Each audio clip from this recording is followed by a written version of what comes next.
Hello guys, welcome to my channel. For today's video, I'll show you how to cook sotanghon with egg. So it's perfect for the kids pang merienda. Simulan na natin. Tara, let's go.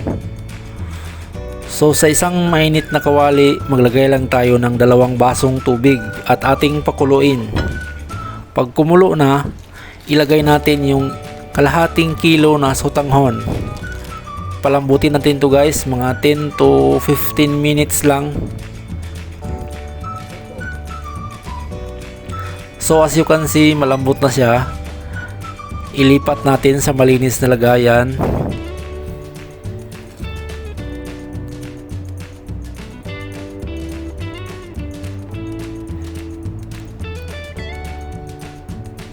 Tapos ibalik natin sa ating kawali. Next naman ay magmi-mix tayo ng 3 pirasong itlog.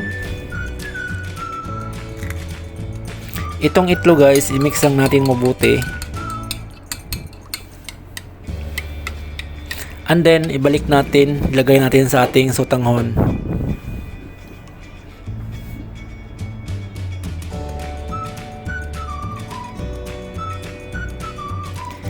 Ngayon guys, i-mix natin to. Mas maganda ating kamayin para ma-distribute talaga yung itlog tsaka yung sotanghon. Maglalagay tayo ng sibuyas. Maglalagay din tayo ng bawang.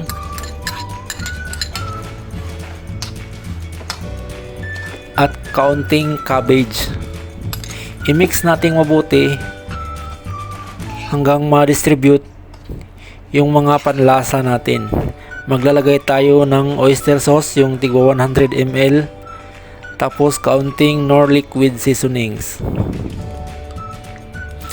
Maglalagay tayo ng harina guys, mga 3 kutsara lang. Tapos i-mix natin ulit.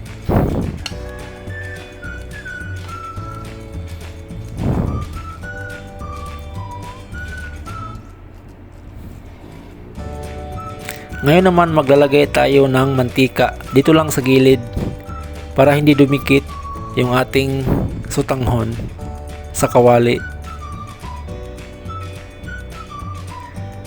Ngayon guys, ilagay na natin sa ating kalan at ating takpan. Mga 10 to 15 minutes, babalik ta rin natin. So yan ang yung resulta guys sa other side.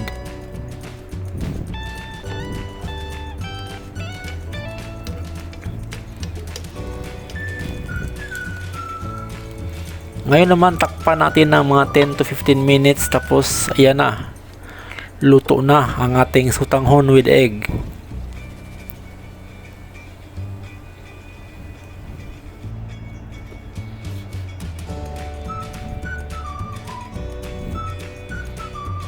I-slice lang natin guys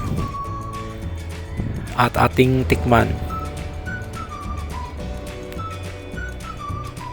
Napakasarap nito guys. You can try this at home. Sundan nyo lang yung ating steps by steps. Guys, kung hindi pa kayo nakasubscribe sa aking channel, please subscribe for more videos. Thank you for watching.